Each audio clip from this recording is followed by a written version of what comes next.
And live. We good? Okay. Hello, everyone, and welcome to another episode of VR Download, a weekly show broadcast live from the Upload Virtual Studios. And today we are going to tell you all sorts of wonderful industry news, not games, but other industry news. I am your host, Kyle, and we're on YouTube live. And so there are people in the chat talking to us, asking us questions, interacting with us, making snarky comments, and fighting with each other. And those are all fantastic things that we like to see. So let's see who we have in here today. We've got, looks like The KS Production, Bass Pilot, Amazing Elevators and Claws. That is a fantastic name. Paradise Decay, Onakazi, Ryan, Giovanni. All right. Adam, hello to all of you out there in YouTube land. Also, you can listen to this on just audio. It's really cool. Podcasts. You can just tell.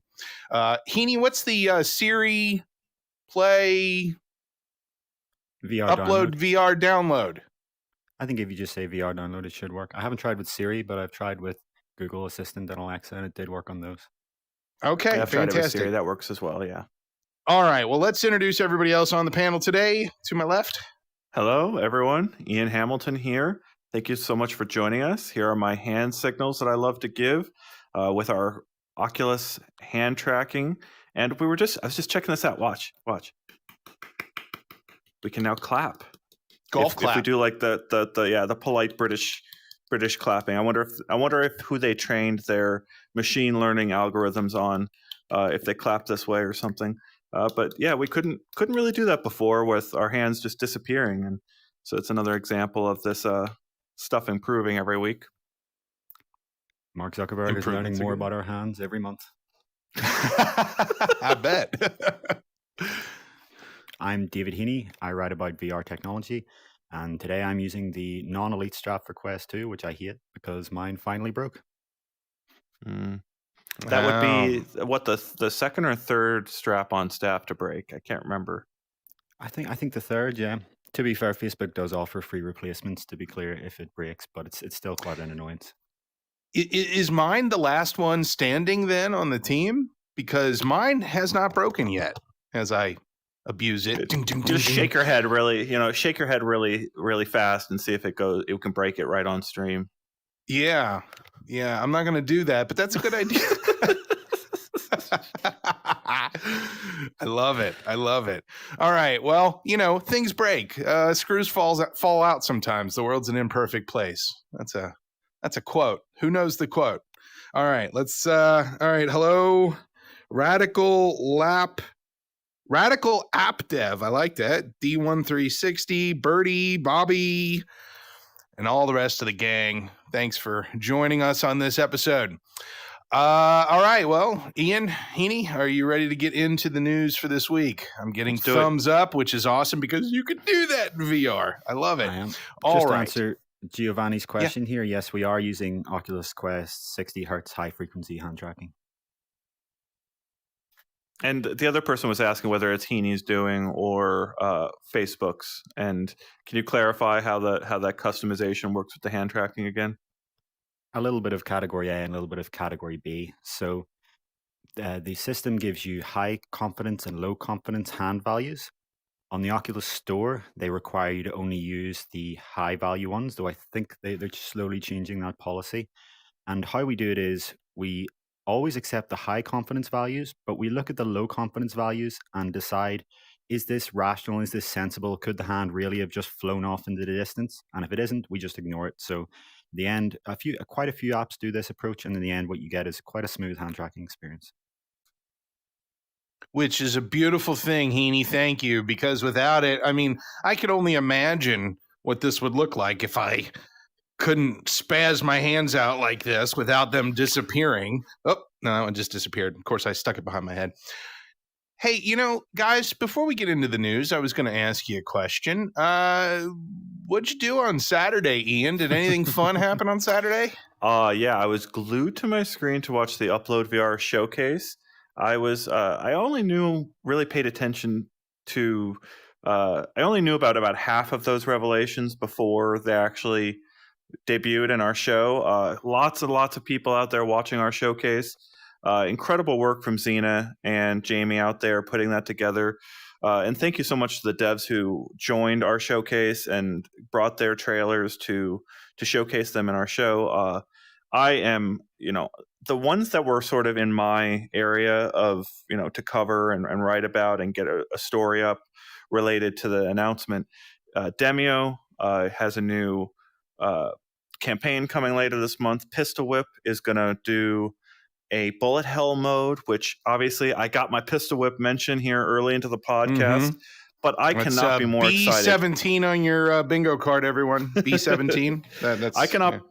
I cannot be more excited for both of those releases, as well as Waltz of the Wizard announced their Natural Magic update, and that includes like this experimental microphone mode where you can put magic in your mouth and just when you put the magic in your mouth when you can like say something and cause effects in the world after you've got that magical effect. And I just can't wait to take that for a spin and try it out. And those were just a couple of the, I think more than a half a dozen or more than a full dozen games we had in our showcase. It was just an incredible show, and we're so thankful for all the devs coming to us and trusting us with their work. Yeah, absolutely. And full disclosure, we don't charge those developers to be able to be part of the showcase. That's we're not taking any money for this. This is a service that we are providing to the community and to the developers. So there had been a question about that, and no, we don't take any money from the developers to be part of the showcase. If people want to sponsor us, they can in the next now one. Now that's a different story. Yeah. It's such a wonderful showcase. It seems appropriate that people would want to sponsor, which we would disclose that they are sponsors. But no, the developers having their trailers in our showcase, no charge for that. Let's see here. Okay, we got a couple people in there talking. Showcase was great. Thank you, Gerald. Dedicated fan there.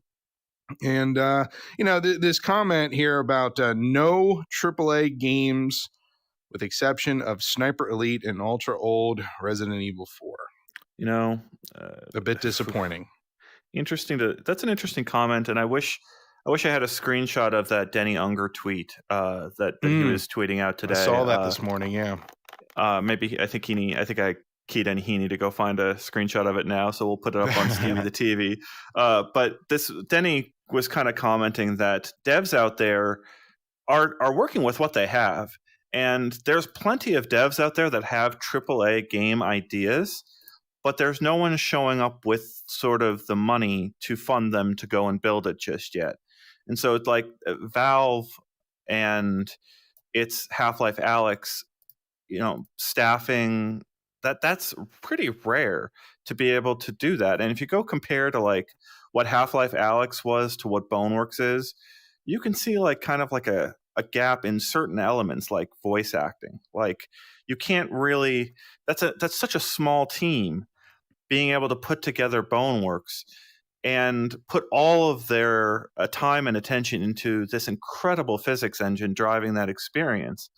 Whereas other things that we see in like a Half-Life Alyx experience, you can't afford as a developer. You have to pick and choose your battles.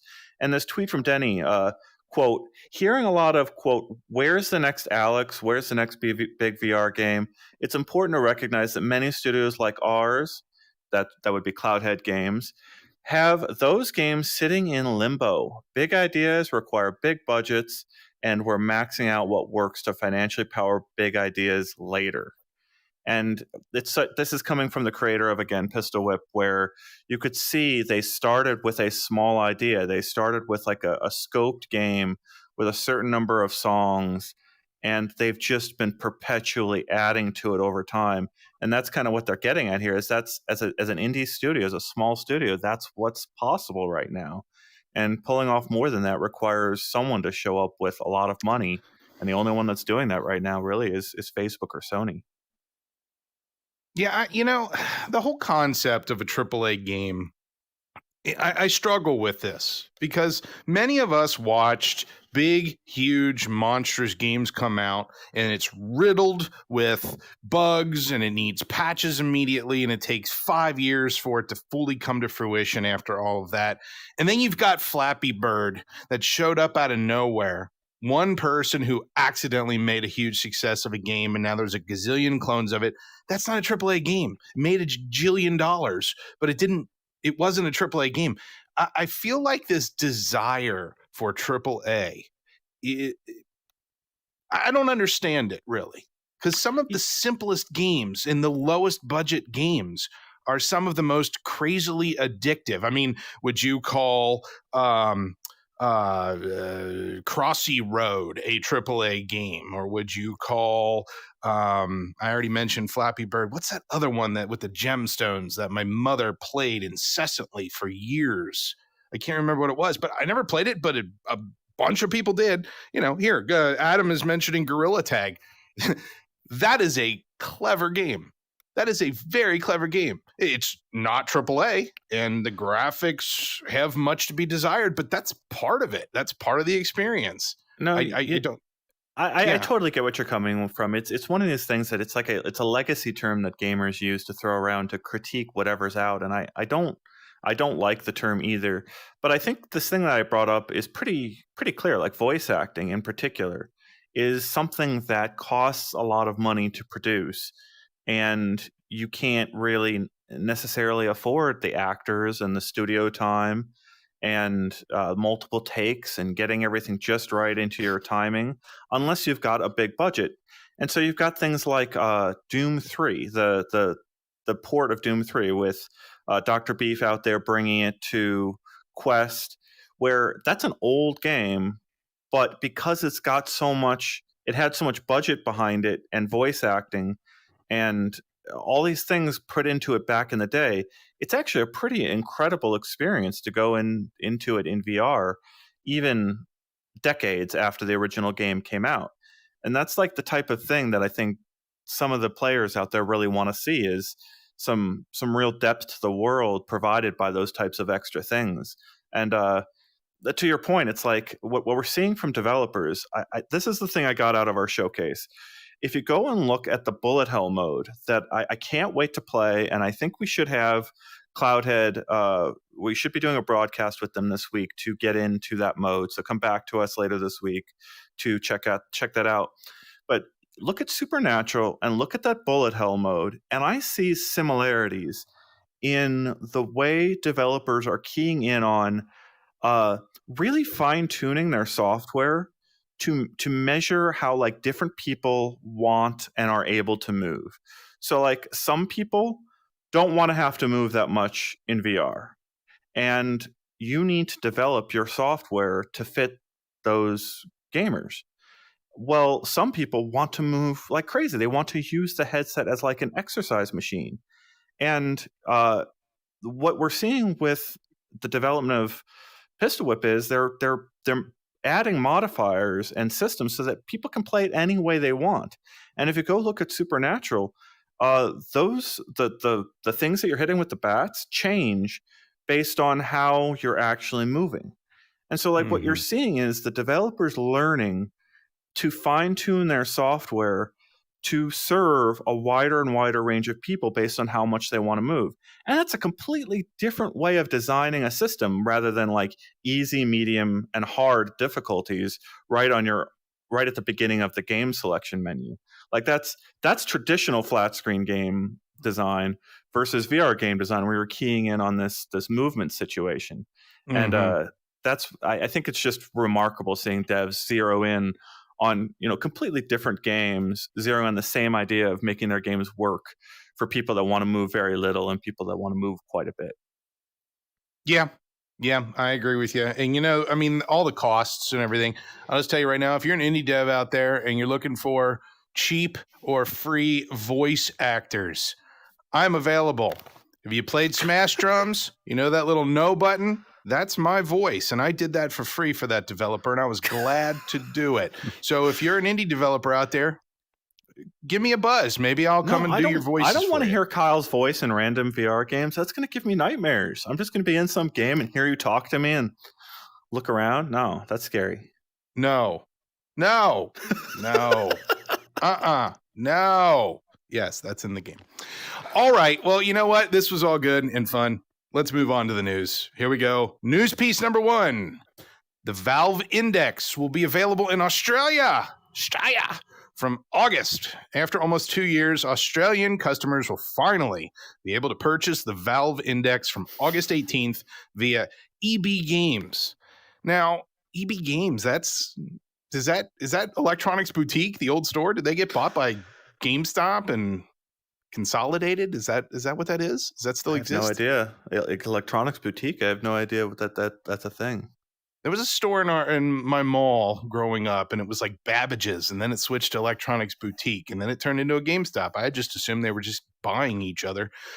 So great, the Valve Index available in Australia. That's awesome. Yeah, we've got our Harry is our Australian correspondent, and he's been sort of harping on this for years. Like, where is the index here in Australia? It's hard to get some products to Australia. They've got really restrictive rules on getting stuff into that country. Don't get me started on our last year's Secret Santa. That was a mess. Yeah, I remember someone moving to Australia, someone I knew, and they've got really, really strict rules on like what you can import and that you have to go through clearances because they've got such a diverse wildlife ecosystem there that they don't want bugs and outside plants coming in and destroying everything that lives there. Yeah, we've all seen that Simpsons episode with the frog and the kangaroos. We don't want that to happen. I don't remember that one. Oh, okay. Well, I mean, what is isn't there still a delay on Index? Like even getting it here in the US? Do they have like a special, I don't know, distribution route to the land down under? I mean, that's the thing. This headset is not sold in normal stores, right, Heaney? It's pretty much almost exclusively through Steam, isn't it?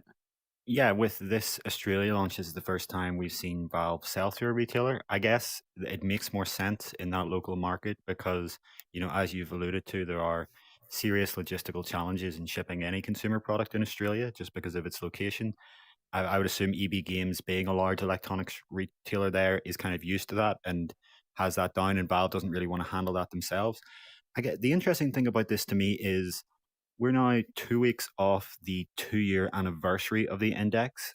And I guess, is this launching in Australia now a hint that we're not going to see some sort of successor in 2 weeks? There had been some speculation that we might see an Index 2 or some kind of Index Lite or some new VR hardware product from Valve. But if they're just launching the Index in Australia now, almost 2 years later, are they going to launch a new one everywhere else and give the Australians the old ones? Or what is this trying to tell us? I have something to add here, but we have to get to the second piece of news. Kyle, get to the second piece of news so I can talk about it. Okay, here's the second piece of news. Valve now sells replacement Index controllers and wires. Valve is now selling replacement controllers and wires for its Index VR system on Steam. Back to you, Ian. All right, so here's my theory here. They use the word tether very, very, very specifically on the Steam page for this wire. And Heaney, feel free to correct me. Have you heard them call it a tether before this? Yes. So I still think, darn, no, but I still think it's pretty significant to sort of embrace that word of calling this a physical tether. We've seen over the last couple of years it's been called wired VR has been around for a decade now almost as a consumer experience, at least a developer experience. And over time, it's gone from being a wired thing that we call it. We don't use the term wire anymore. We typically call it a tethered experience because like even on some of the wireless headsets, you still sometimes have a wire somewhere within the system, like on the HTC Vive wireless adapter, you're still running a wire from the battery pack to the transmitter and back and forth between these things. So there's still like a wire in your untethered VR experience. It's just so significant to me to hear this being called a tether, because I want an untethered Valve Index experience. And I so think that they could do it. They could offer both over time. Yeah, I don't understand the use of the word tethered myself, because wired indicates that the wire is there in order for it to work, but tether means almost like a temporary connection.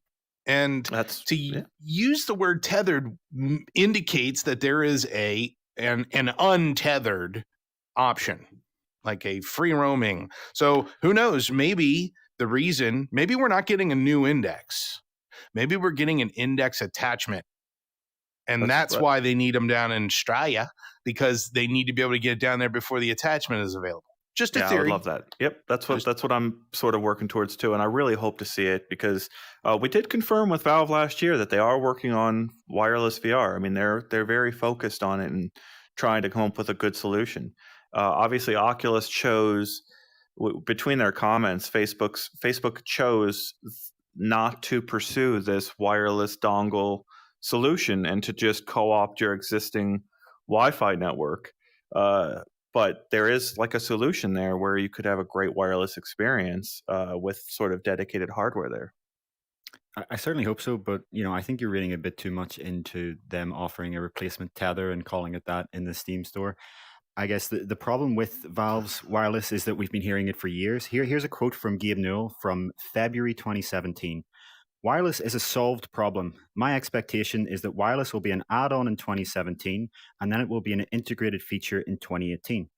We've seen this across the VR space, that there was a lot of bullishness about wirelessness, but actually shipping a product seems a lot harder. The only PC HMD that we've seen ship a wireless adapter, other than the DisplayLink one for the original Rift, was HTC with their Vive one. And I think it's interesting that just this week we saw HTC release an update, and we'll be covering this tomorrow, that increases the Vive Pro 2 wireless adapter resolution all the way up to close to full resolution.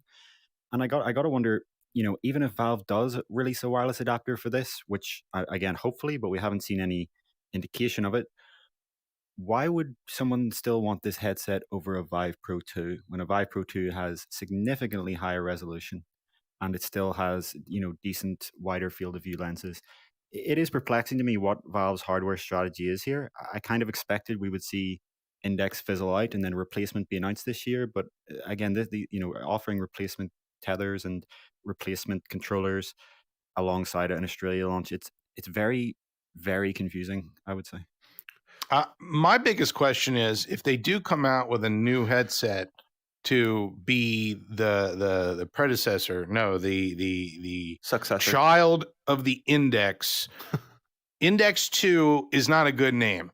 So I have two proposals. Number one, we call it Table of Contents. And number two, we call it Glossary. Which one do you think? The Valve Glossary? Glossary. I'm very upset with you right now. I've asked Heaney to install an eject button from the studio, and I want one whenever you do a horrible dad joke. I really think the studio deserves it. Our audience deserves it. And that one, the Glossary? I'm so Glossary, upset right now. The Valve Glossary. Why not? Makes just as much sense as the Index. Well, all right. So at the Index, I like the Index. I remember being at the announcement event for the Index, and I asked Valve, where does the name come from? And they gave me an answer, but it was like it came out of a meeting where we went through different. It was like just the vaguest possible answer. And I really think it's like indexing what they wanted to do with the first generation of VR. Like this is what we want the first generation of VR to be like, and we're kind of like taking away HTC's stronghold, the ability to kind of like build on what they're doing. They kind of indexed HTC is the way I kind of thought about it. So we have a couple more suggestions here. Kunal says Valve bibliography, and Onakazi, the Valve footnote. I like that one. I like that. Yeah. I remember. I also think that Half-Life 3 should be called Life and a Half. No? Okay. Where's the Hey, eject let's button? move on to some more news. What do you say? Have we I was gonna beaten say- up all the Valve? Do we have more stuff I- to talk about this? Yeah, I heard a rumor that the name index was based on the idea of the index of refraction of a lens. So they were the first to introduce dual element lenses to the consumer VR market. So there could be a play there on the refractive index of a lens, but there's no confirmation either way of these things. That's just a rumor. Huh. So the name index comes from the lenses. I can see that. Come on, Ian. Where's your eject No. button? Yeah, No? I know. I want something called a voxel. Like I always thought a voxel is a cool word. I want a VR product called a voxel. Yeah. I don't know. Are you waiting for me to come up with a joke about? No, I'm tired voxels? of this. I want to. Yeah, I don't know. I'm Okay. Please no more dad jokes. I'm getting a headache. Fine. So we've got replacement controllers and wires. We've got a replacement, obviously, the wires. Now that's something that has come up in the news multiple times. I read about it quite a bit. People's animals and people's, the cables get pulled and yanked. And I mean, I've already had to replace a cable on 2 headsets. Have either of you had to do so as well? I've had a couple get pretty banged up, but they still worked. I was lucky to have them still continue. No, I've tried to always stretch mine out when I was using wired headsets to prevent that. So thankfully, I haven't had any eaten by a pet or anything.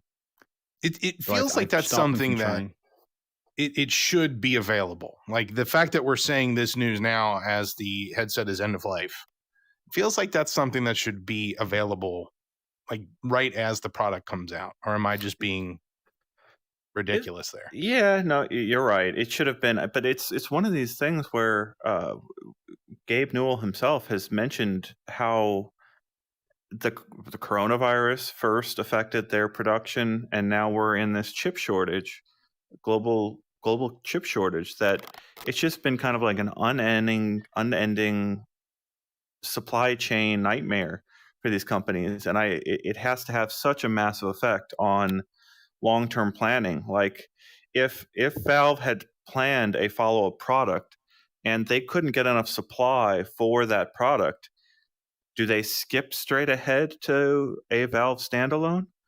We've obviously heard about this this handheld product. Is that going to run VR? And if so, how? What configuration? It's just. I think standalone has been proven as the way forward, and I don't know. I would love to see what Valve does with a virtual desktop type solution, right? I've always wondered for a long time why. Maybe is Guy in our comments? Guy, if you're out there watching this, Guy Godin, the developer of Virtual Desktop. I would be fascinated if Virtual Desktop got acquired by Valve, and they kind of like turned that same screw that Epic is turning on Apple, where there's just like, hey, you've got this virtual desktop solution, turn it into the Steam app on Oculus and give developers a way to get content on Oculus that doesn't cost 30% of their revenue. Or obviously Steam is still taking its 30%, but their cut, I think it's decreased to a certain extent, hasn't it? I don't recall for larger game developers, I believe they've cut it, but for below a certain amount of revenue, it's still 30%. But I haven't checked recently. But yeah, I would love to see a solution, a built-in kind of like solution to get Steam games on an Oculus headset, and that's almost what Virtual Desktop is out of the box now. Is a way to get Steam stuff, and obviously AirLink gets you there too. And it's like the only reason Valve wouldn't do this is because it's kind of like a solution without necessarily an end game, right? Like anytime Facebook can change the rules and make it harder for that developer to get their products out there. If you look at what Steam Link did, I want to say Steam Link debuted on iPhone and had a store button, but then immediately got rejected and taken away, and then came back to the store with that store button gone. So you could still use Steam Link to play your games from Steam, but you couldn't actually go and buy stuff on Steam using that Steam Link app. And it's one of these platform war things that is going on. It's just, I think the time is right to kind of like push that thread. I mean, how many gamers out there wouldn't get excited about having sort of a built-in Steam, much deeper Steam integration on an Oculus headset? Just to come back, Yeah. Kyle, on your kind of question of, why is it taking till now to be able to get a replacement cable on this? We can't really blame the global supply shortage because the Index was on the market for 6 months before it ever emerged, that shortage. Mm-hmm. I think what it may be related to is the fact that Valve were planning to have a virtual link cable for Index. And when I first ordered my Index, I ordered it alongside the virtual link cable. And that was meant to be a new USB-C single cable standard that all PC VR headsets were going to use. So you'd no longer have proprietary cables that you couldn't replace. You'd just have this same standard that was based on USB-C. You'd plug it into your modern NVIDIA or AMD graphics card, and you'd go away. Now, for various reasons, probably related to Facebook's sort of pull out of the PC VR hardware space, that never emerged. Valve canceled that adapter. If you use an Index today, you're still stuck with DisplayPort, USB, and into a physical power socket. So we've seen in the past proprietary cables like this just aren't a good idea. I remember seeing on the Valve Index subreddit, there were people who had their Index cable broken, and say 6 months ago. And if they were out of warranty, Valve's response was, tough luck. Your $1,000 kit you've just paid for, you cannot replace. So it's really, really important to see if there's going to be a proprietary cable in a product for it to come out like this. I think Valve's far too late to doing it to have it now. That's something they should have had in place for customers if they're going to sell a product at this price. Yep. But there are understandable reasons. It's like selling a car and not having extra tires available for it.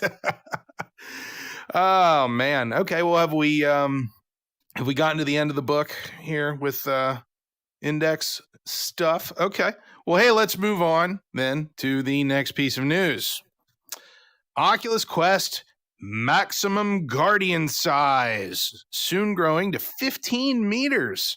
The next version of Oculus Quest system software will enable people to set up VR play spaces stretching up to 15 meters in either direction. Now, for those of us who don't realize how big 15 meters is, that's what, 45 feet? Almost 50 feet. It's 49 feet. So is that, and it says in either direction, so does it mean left and right and front and back? So is it okay? I mean, so if you're in the center of your space, I mean, you could have a guardian space that's bigger than most homes. The vast majority of homes, depending on which country you're in, it's probably like the vast majority of homes. 2,400 square feet is what I think I did the math out to, is how big this Guardian is. The way I discovered this is I think some people have already found that either this feature is there or it's even going to get bigger with version 30. But the way I found this was I saw Space Pirate Arena announce on Twitter that 10 meter by 10 meter was officially coming to Oculus this year, or it was going to be supported in some way. And Space Pirate Arena, for those unfamiliar out there, is kind of like the sequel to Space Pirate Trainer. It's Space Pirate Trainer being one of the first and most popular wave-based shooters from the first generation of consumer VR. It's been on all the platforms. Timeless classic, yeah. Yeah. Incredible game. And Space Pirate Arena is this sequel that's multiplayer. And you can play it one of two ways, as the developers have explained. You can either have co-location, which is two people in the same room, or you can have people right next to each other in spaces that are basically right next to each other, each being at least 10 meters across in either direction, and then have them both connected over a Wi-Fi network. So that's how they've got a co-location setup system in place where you kind of have to both face the same direction, sync up your locations, and then you can co-locate and play in the same space. The key here is that When I saw this tweet out there that Space Pirate Arena is basically coming, they're very confident that it's actually going to be launching. I went and started investigating, and I tried my Guardian out, and I realized I could set my Guardian through my entire house. I started my Guardian in the living room, and I went into one bedroom, and then I walked out, went to another bedroom, moved the Guardian around my desk in that bedroom, went back out to the living room and completed it. And I had an entire Guardian basically across 2 bedrooms, 3, and a living room and a kitchen, even a dining room. So I had like a lot of rooms all within this single Guardian. And then I went back and added my couch and I added my desk. And I was able to go and sit at my couch, sit at my desk, and then get back up again into a room scale system and get all this working. I was just blown away. I reached out to Facebook and they confirmed this 15-meter thing that's coming is going to be official support. It's just an enormous space for VR. I mean, very obviously, this feature allows not only people to stay in VR anywhere in their house, or it gives opportunities for large co-location type of experiences. Now, I've done a larger co-location experience at a Facebook Oculus event when I did Dead and Buried Arena. And it feels like this has been around long enough that they have had plenty of time to tweak this and find true utilization. For all I know, that Dead and Buried Arena was a test. We were all beta testing this concept and to see how it works. Are people gonna, I've watched my children in one room sharing a Guardian playing like, Rec Room, and they're, paintball each other, and all of a sudden you see them, oh wait, I'm sorry. It worked. I'm gonna have to start putting my children into like some pads or something before they go into a co-location. Yep. I don't know. What do you think? Yeah, so that was the key thing that I didn't get across in that whole explanation is paired with this announcement, this confirmation that it's going to be 15 meters by 15 meters, is Facebook officially saying that they are not planning on a co-location API at this time. So we've been pursuing this for years, trying to get out of Facebook whether they're going to do a co-location API. We've even found references to a co-location API in some of the software development kit stuff that they've put out there to developers. And Facebook's essentially saying they're taking a breather on it. It's not like any time soon.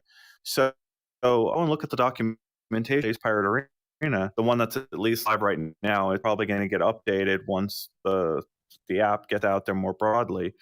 But it says Oculus does not recommend or support co-location, and they officially recommend you have these separate spaces right next to each other for the Space Pirate Arena multiplayer game. And I've brought this up several times over the years in our studio here, that co-location is that feature we really need to have like a bowling alley type model for a VR arcade where you bring your own headset or rent one out, or have headsets from different manufacturers all coming into the same place and going to the same world together.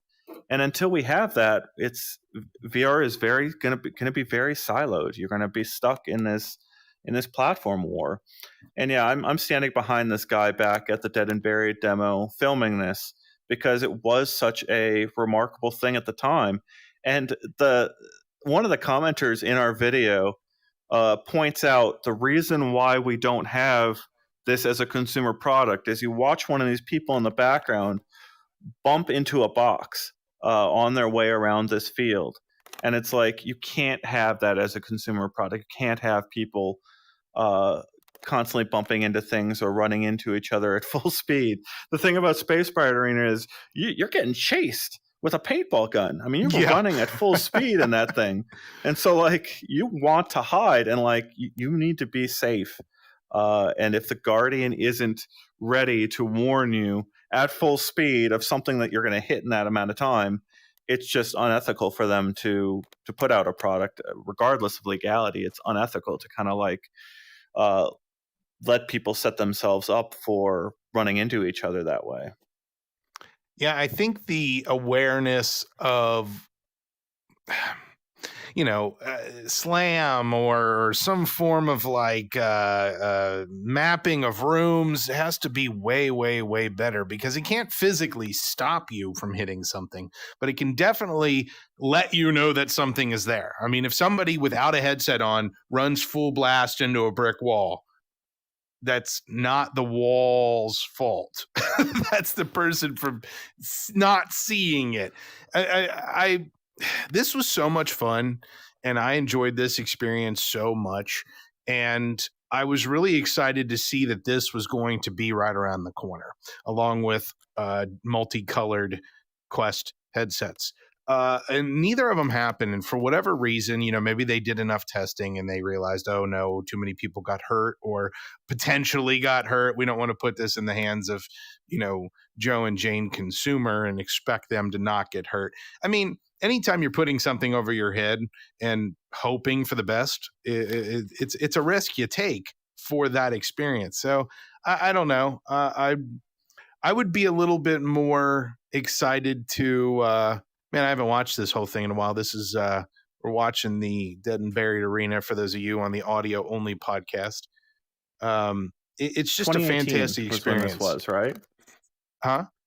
I think this was in 2018, and it's kind of a bummer to be 3 years later and not have this as a consumer product, right? And not to have kind of like any real timeline for when it's going to be here. But it's still, the developers are forging ahead and doing it anyways. Space Pirate Arena is going to try this type of an experience and give all those warnings that they should.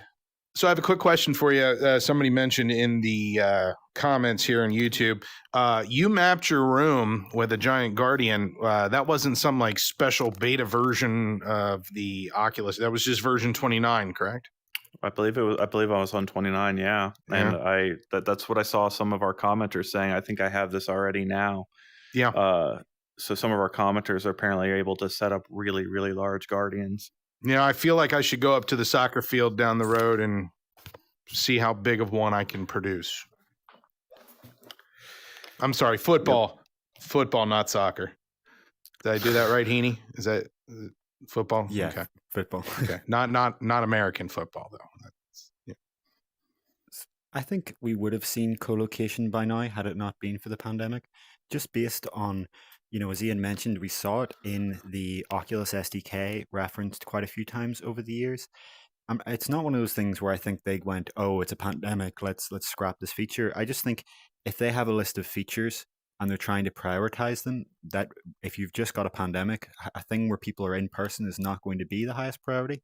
Because, we saw Facebook's vice president of VR and AR quite recently say that, he notices this expectation where they think that because they're a huge company with a lot of funding, they can release features very, very quickly. But he says, because of practical engineering realities, they do have to heavily prioritize. And there are things that they want to do that they still have on the list, but they just haven't got around to yet. And I do think this is going to be one of those things. I think if we're at the point where we can definitively say, once we get to the point where the pandemic is definitively over in the West, I think at that point, we'll see Facebook start to bring this feature back, because it is such an obvious feature. Because if you have a headset and your friend has a headset, it's almost like a network effect with hardware. There's a complicated set of things here. The tracking algorithms are very much a black box for consumers. We don't understand how they work. We joked at the beginning of this show that we come in here and the only way we know that this works is by actually trying it out. And I noticed, Heaney, I think you were talking about this, where or maybe it was Harry, where the Guardian itself, the room got lost, but he was still able to have his desk and his couch tracked.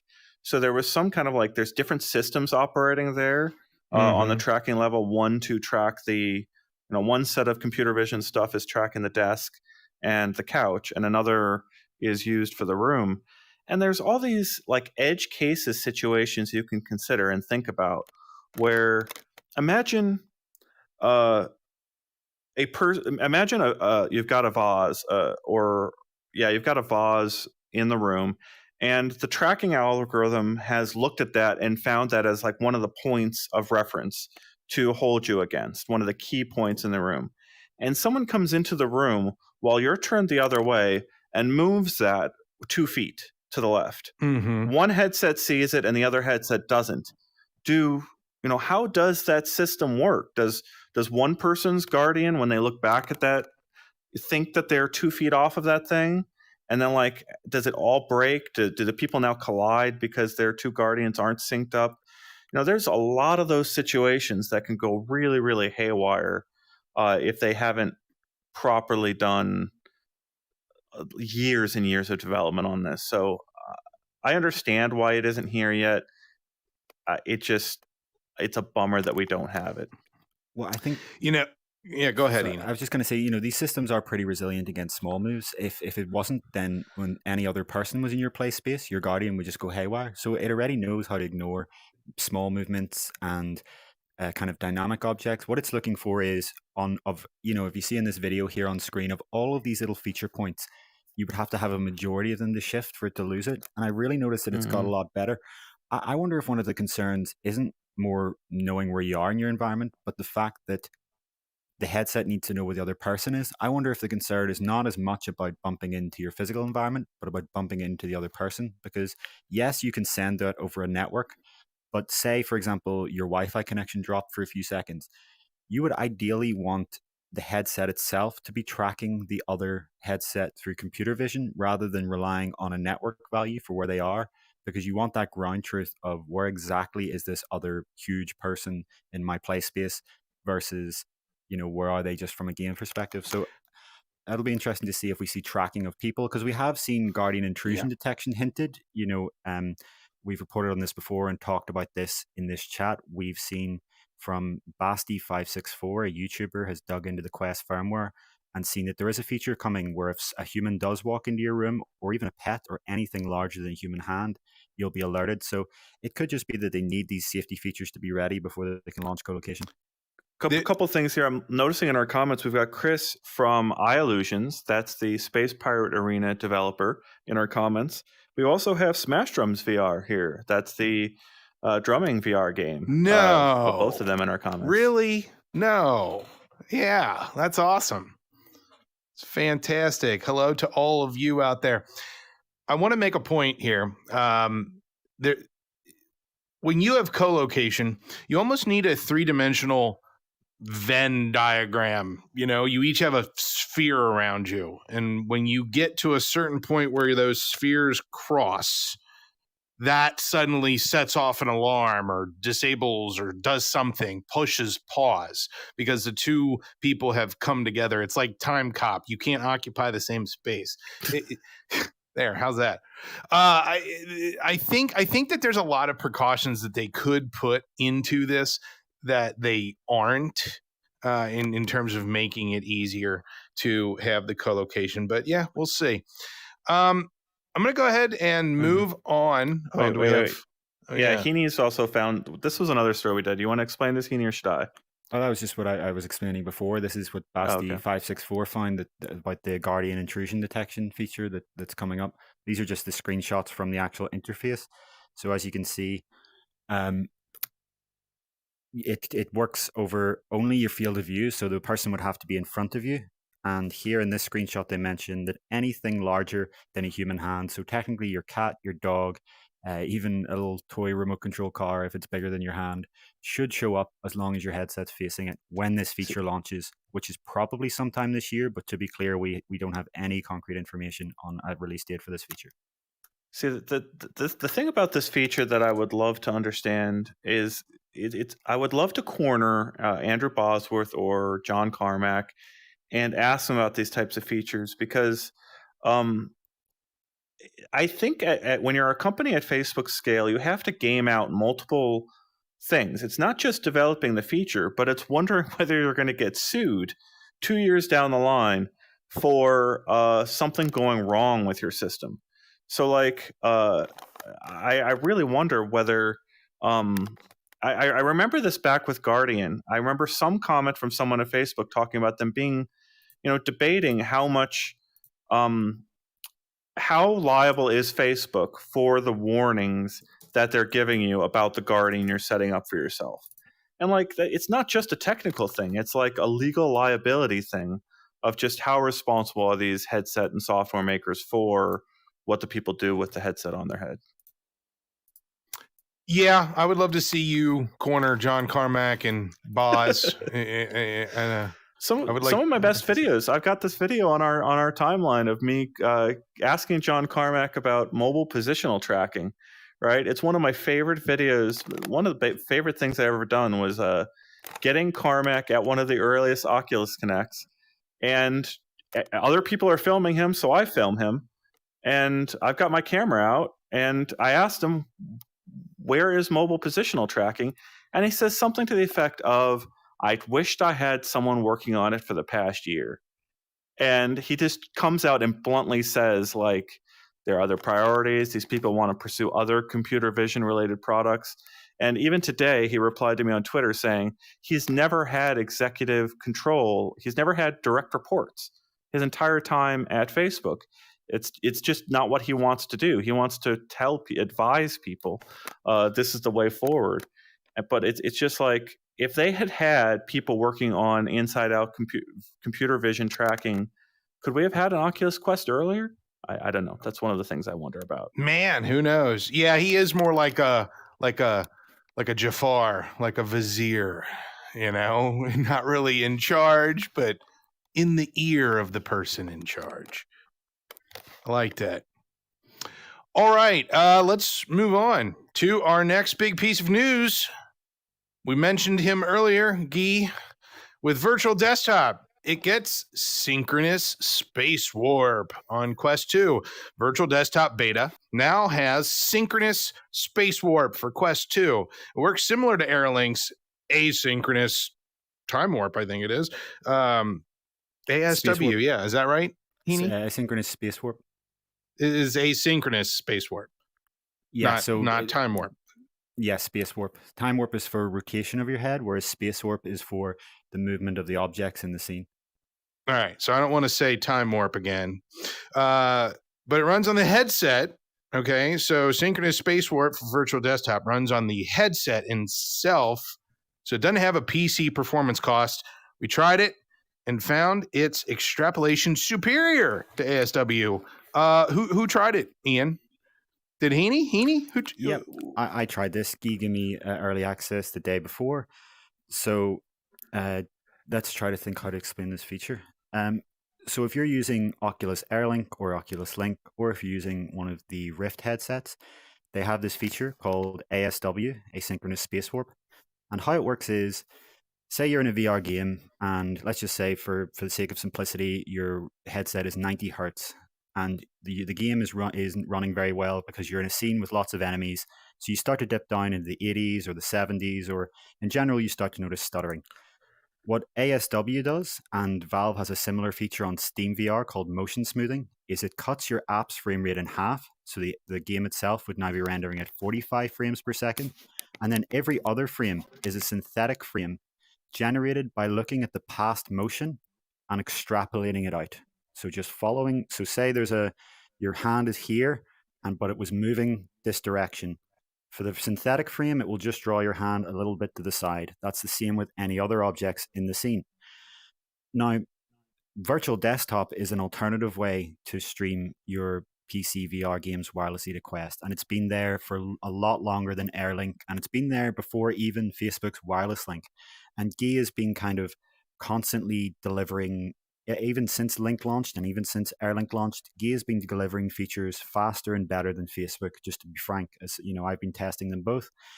Guy had 120 hertz support first, and now here we see his equivalent to ASW called Synchronous Spacewarp. So he worked with Qualcomm, who makes the XR2 chip in the Quest 2 headset, to get this to happen. Whereas ASW runs on your PC, so there's a slight little performance hit to your PC. SSW, Virtual Desktop's version, runs on the Quest 2 itself. So the PC is sending along 45 frames per second when it activates, and then this Quest itself is generating those other 45 frames every other frame by just extrapolating the motion. And to be clear, whenever your GPU performance gets back to a healthy level again, both ASW and SSW disable themselves. So they're pretty much a performance insurance technology. Now, I have to say it was really impressive to try this and just see how much better the Synchronous Spacewarp is. It uses the Qualcomm XR2's motion vector estimation feature to work, which from the looks of it, either is just better than NVIDIA's motion vector estimation, or there's something that Facebook is doing on ASW that just isn't as good. Because whereas on I'll actually bring up a video here now. I've just realized I had it ready on my desktop. Here we go. So if you have a look on screen, you should be able to see the difference of the extrapolation. So this is showing you when that app is running in a half frame rate mode. This is a slowed down video at the end. I'll bring it up again, showing you the quality of both solutions. So not only does it not have a PC performance impact, but the quality of the extrapolation is better. So I have to say it was remarkable to use this feature. And it's going to be so helpful when you're in a situation where you're in a high performance game. There's simulators where you're simply never going to be meeting frame rate all the time, no matter how hard you try, no matter how much you turn down the settings, no matter how good your PC is. There's always going to be situations in which you can't meet frame rate, and you're going to want to go down into this mode. And well, virtual desktop is now the preferred way to do that. Well, hopefully Oculus will continue the pattern, and Guy introduces features, and then Oculus implements them themselves. Is that how that works? One of the things I saw in our comments that I wanted to ask you, Heaney, on this is, does this effectively lower the minimum spec for some high-end experiences? Can I get by with Asgard's Wrath on a lower end PC or Half-Life Alyx on a lower end PC and still get a 90 frame rate? Yeah, you could see it that way. When Facebook first introduced ASW, their version for the Oculus Rift, back in 2017, that was how they pitched it. If you remember, they said we're going to actually take the minimum requirement for the Rift down. And the idea is, if you're in a simulator, for example, you can force ASW on, just as you can force SSW on in virtual desktop, and effectively the frame rate requirement is halved. Now with ASW, you didn't really want to be in that mode all the time, and it's the same with Valve's motion smoothing. You don't want to be in that mode all the time. But with SSW, it's at the point where you really could play a simulator at 45 frames and just let it do the other 45. And again, some people are going to be more sensitive to real versus synthetic frames than others. I recommend you try this yourself to see if this is something that you are okay with. But yeah, absolutely. This lowers if you are okay with it, this does lower the PC requirement for Sims. Where's Onakazi's comment there? I cannot find it. I think he asked if I misspoke when I said NVIDIA. I didn't see the rest of the comment, though. Yeah, did you misspeak when you said NVIDIA when meaning Facebook? No, I didn't. We should be back soon. Yes, we're back. Apologies for Lucius, that. F5 didn't work either. Let God respawn the room. And God has respawned the room. Thank you. Thankfully, I should be getting Starlink in 3 months or so. Hopefully. Fantastic. We apologize for the technical difficulties. Yeah, Heaney, as Ian was joking, Heaney accidentally turned off SSW, so you can see how much lag that caused by not having it on. Okay, well, yeah. So everybody go out and get VD. Is that what we want? Virtual desktop. I don't know if that's the best acronym to use for this. I'd say virtual desktop. Virtual desktop. He's giving us the dad jokes, and he's not even calling them out anymore. He just wants to slip them by me now. Yeah, no. I'm going. Thank you, Heaney. Mosaic, did my explanation of the NVIDIA thing not come through? I guess. Should I say that again? Please do. I think it was a fantastic explanation. So it'd be great to have a record of that as well. So yeah, do it again. I think I'll have to just Well, I'll try to say it again. So, Onikazi, no, I didn't misspeak when I said NVIDIA's motion vectors. So, how these systems work, Facebook's ASW, Valve's motion smoothing, and Virtual Desktop's SSW, is it takes the motion vectors from the GPU. So, that's going to be NVIDIA or AMD on PC, and it's Qualcomm for the Quest standalone headset. And what those motion vectors are is it's a lower resolution version of the screen, say 800 by 400, though that's just an arbitrary number I'm picking here. And for each of those dots, it estimates what is the direction of that pixel, i.e., the motion vector of those pixels. And from being able to take that view, that's say roughly 800 by 400 or something like that, sequence of dots and directions, these systems then say, okay, let's extrapolate those pixels out into that direction. Now, that's a simplified version of how these work. These are advanced extrapolation algorithms. But either Qualcomm's motion vectors data is just better than NVIDIA and AMD's, or Guy Godin is just doing extra magic himself. I don't know exactly where that lies, is what I was trying to say, but the result is that it's better. Thank you, Heaney, for explaining that twice. We love that. That's awesome. It's very important that people understand the differences here. I mean, obviously, doing it on the PC versus doing it on the headset, different chips doing different work, giving different results. That's what makes this industry so interesting. All right. Well, enough of virtual desktop. Let's move on to our last piece of news, which I'm very intrigued by. Report claims that 2022 Oculus headset will have new lenses. Supply chain analyst Kuo, hopefully I'm pronouncing that correctly, reportedly claims Facebook and Sony ordered high quantities of new, more expensive VR lenses for 2022. Could Facebook's next headset be a Quest 3 or a Quest Pro with these new lenses? I don't know. I can't see that. Ian, what about you? I got to giggle this time. That's good. Yeah, the VD one was too much. I'm still recovering from that. Our commenters just losing their mind over the VD. You recovering joke. from just VD yeah, I'm comment. recovering from VD. Yeah. Gosh, oh my god. Heaney has been tracking the lenses really, really intensely. He obviously you have sort of the rundown on when we first saw these lenses, and the only context I'll add here is that Facebook has obviously dropped these hints that they're very seriously thinking about an Oculus Quest Pro, and I think that's going to be their testing ground for new features, and it's such an obvious place to put in more expensive hardware like more expensive lenses. But Heaney, why don't you provide the context on those lenses? Yeah, so this is a report from, as Kyle said, supply chain analyst Ming-Chi Kuo, and he's known for mostly predicting Apple products and moves years in advance. A website called Apple Track, which rates different Apple pundits, gives them a 77, 78% accuracy. So that lets you know where we are. Though usually, in my experience, Kuo's analysis is essentially accurate, though sometimes the details aren't exactly right.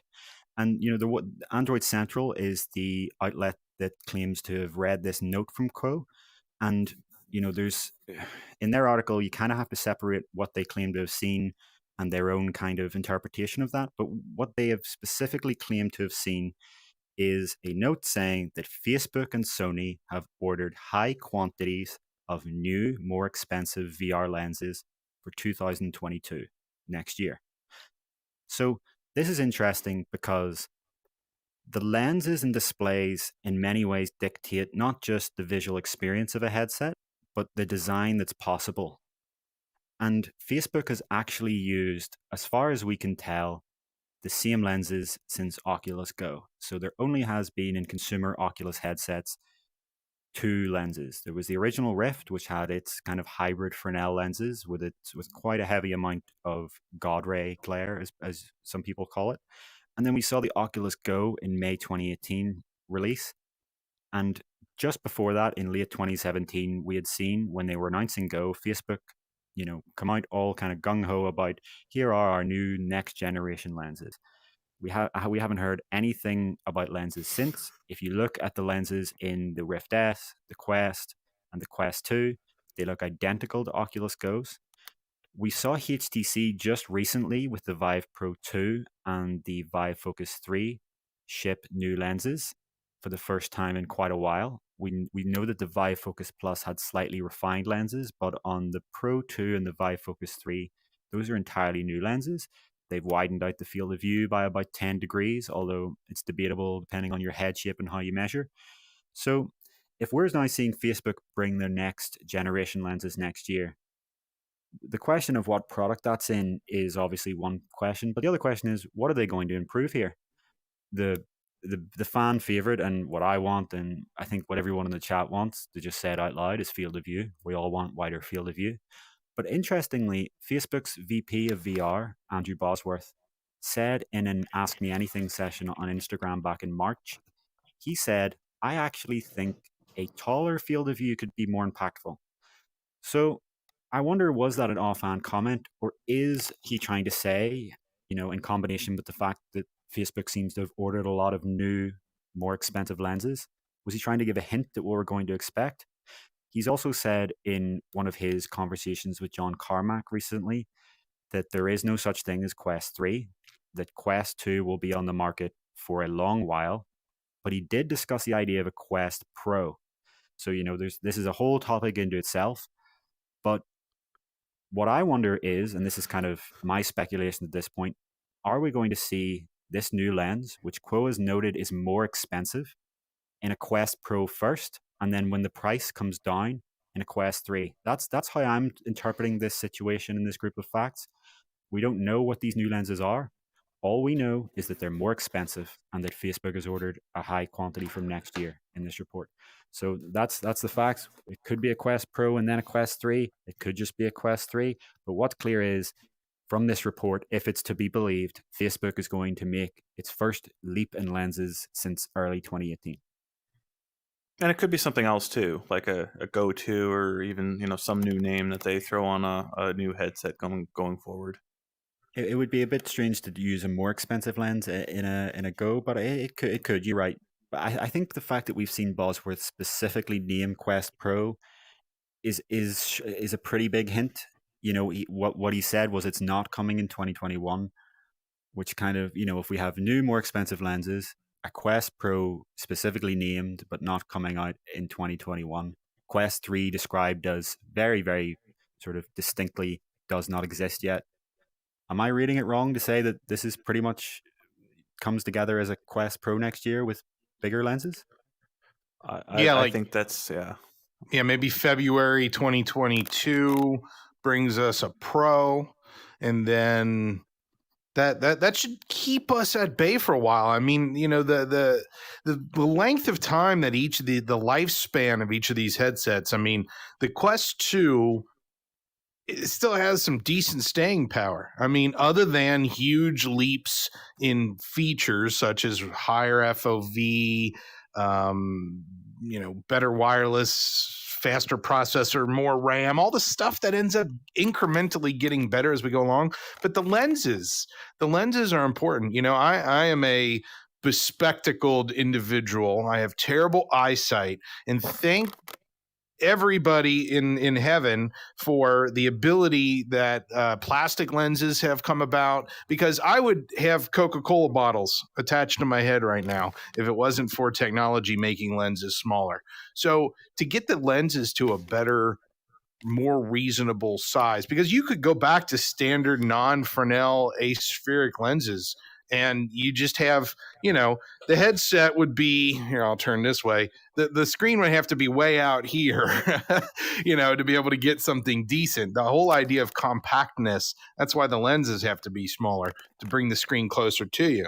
And then it also gives the benefit of better, IPD adjustment and all of that nonsense. But, I'm sitting here looking at my headset and I'm thinking about the Bosworth quote about taller instead of wider. And I'm just sitting here staring right now, thinking. I'm looking up and I'm looking down at my headset and I'm going, yeah, he might actually be onto something there. Like, that actually might make sense. So instead of making the lenses slightly rectangular in that direction, just rotate them 90 degrees. I don't know. I don't know. What do you guys think? I mean, does that make sense to have higher and lower?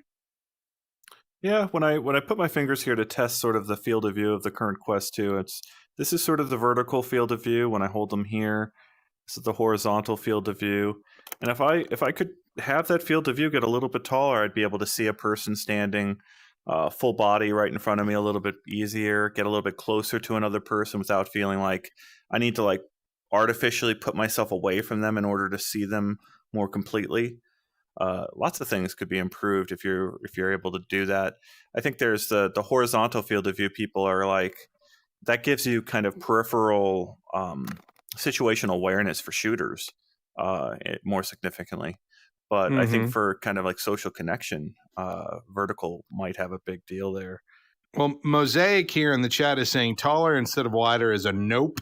It's not congruent with science. And you know, he may have a point here because, again, wearing glasses, I've had glasses that are like thin and wide, but I have never had a pair of glasses that are tall and narrow. You know, that would be awkward. Yeah, I wanted to go. I wanted to ask you, Kyle, that February month you picked out of the.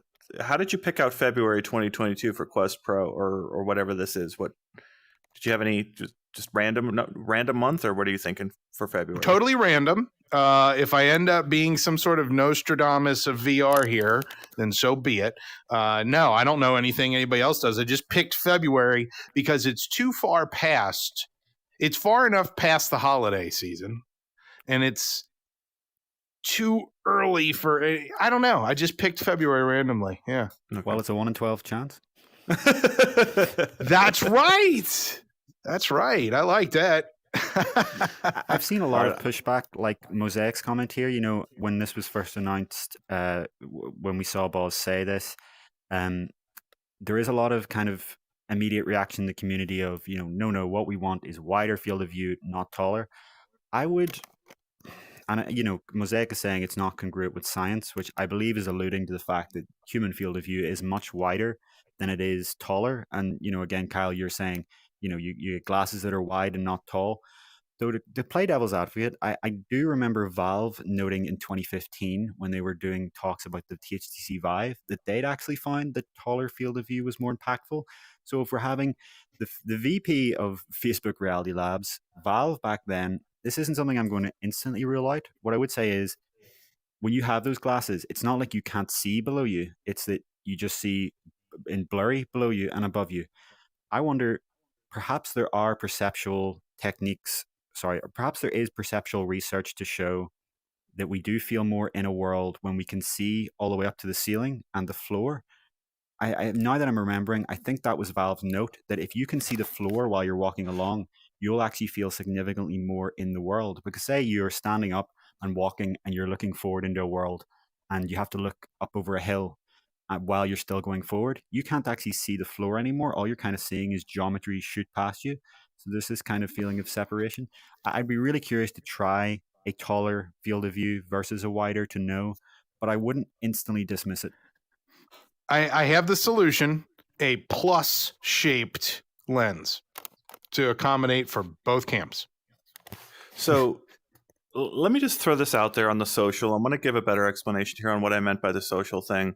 I tried out an experience recently that's at one of these film festivals called Welcome to Respite. Welcome to Respite. And it's this social experience that's actually done inside of VR chat, where you've got a couple of actors performing as like a mom and a dad kind of characters, and you are sized like a child. Everything is scaled in this world perfectly to make you feel small with these adult-sized characters around you. And at one point in this VR chat-based experience, well, before you even go into the experience, they have this like onboarding thing where they have you take off the personal bubbles in VR chat to protect you from getting someone in your face. So you take off those personal bubbles, and that allows these actors to really approach you and get into your space. But one thing that happens in this experience is the mom character comes over to you as this child and like interacts with you in really intimate ways, really gets up in your face, this person coming down to you. And if I had a wider field of view, it would have had a very significantly greater impact on me than the top and bottom of her head getting cut off by the field of view. In that interaction with a person right up in my face, what I didn't want was more ability to see the room. What I wanted was to see more of this person that's really close to me. And that's what I really want to get across. Is I think the vertical could have such a big impact on closeness in VR. What I'm getting from this, especially from reading all the comments and how everybody seems to have a very, very potent opinion on this, I think this is a very healthy debate. And I think that there is a lot more to unpack here. And so as we go forward with this, I have a feeling that this subject will continue to come up and be discussed. So, just be nice, everybody. Everybody's entitled to an opinion. And we'll continue to bring the news as it comes about. Do we have anything else that we want to add to any of this before we start to wrap things up here, Heaney? I was just thinking one of the reasons for taller could also be a performance reason. One of the things people don't really appreciate in VR is that as you increase the field of view, you actually increase the rendering requirement because, it sounds obvious, but people don't think about this a lot. You see more and more of the world at once. Each frame is rendering more and more geometry. Whereas in most games that are based around a standard idea of a room or, a real world experience, rendering more up is really just going to pull in more of the skybox, and rendering more down is going to be rendering objects that are near field and pretty close. But as you start to widen out, you get to the point where if we were to actually be able to do all of human vision, including the peripheral, you would have to render half of a game world at once to be able to actually show it. So there could be a performance reason there as well for standalone headsets that we aren't thinking about.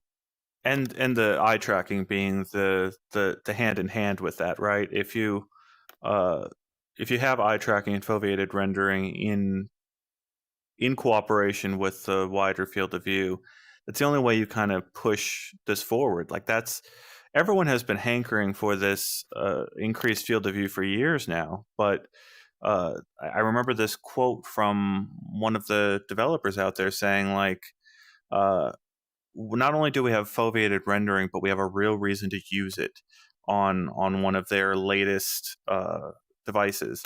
And that kind of underscores the situation here, where like if you put foveated rendering inside these headsets with a wider field of view, that's kind of a match made in heaven, where you kind of need it to allow us to do these things standalone and have like the same great experience standalone with the wider field of view and everything. I saw a comment here I really wanted to call out with Resident Evil 8 or Resident Evil in general, because I am playing through the flat screen version of the last Resident Evil. I won't go into the VR version, but that's another fantastic example of these virtual characters getting up in your face. And what you want there is the ability to see this whole person really getting into your place. So you'd probably be pretty upset if somebody started a petition on like Twitter for Ian to live stream Resident Evil in VR. No? Oh man, I got a comment. That petition. How many people? How many people would have to? What's the limit here before you'd feel pressured into doing it? All right, so this is a joke I was thinking about bringing up, that there are stories about virtual reality I will only share, and I will only like when we get a large enough audience. Like there are things about this industry and that I've encountered that I want to have a very large audience where I feel comfortable, really sharing the real story of things that went on in VR. And I'll put it out there. We get to 100,000 subscribers on YouTube.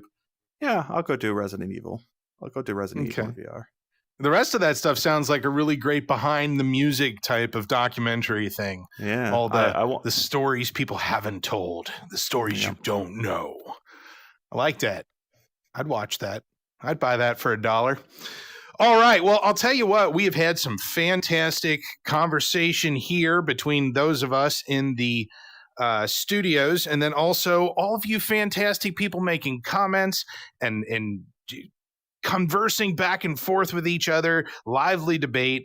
it really makes this show truly just exciting to do each week, assuming that the Taco Bell Wi-Fi is being friendly and letting me connect.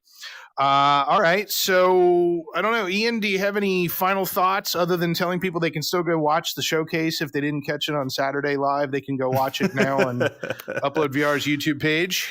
What else do we have? Come back on Thursday for the game show, where I'm sure you'll get a lot more detail about the latest games and more context on the showcase. We should have more info on that pistol whip, bullet hell, and the new style system this week. And make sure to check out our my interview from last week with Leanne Pedante at Supernatural. A very, very cool interview and a very different perspective on VR. As I talked about with her, we hear about shooters a lot. A lot of the people out there playing VR right now are into shooters. But if you want a very different perspective on a very different group of people using VR right now, the gamers doing the shooter games are not the people who are exercising in VR. And the exercise in VR is having a real impact on people's lives. So we've got that interview on our YouTube channel, and we've also got our Upload VR interviews podcast where you can go listen to that. And we'll be doing more interviews. I was able to do that on my own, and we're going to start upping the volume of how often we do these things. So you did that without any intervention from Heaney? That's great. Heaney was on the outside checking comments for me, but yeah, I ran that show on my own, and that's a big thing. We're going to get Harry doing that pretty soon too here over in Australia, and that'll allow us to start doing this more often. And reach out to tips@uploadvr.com if you're interested in coming in here for an interview or have a new application to tell us about.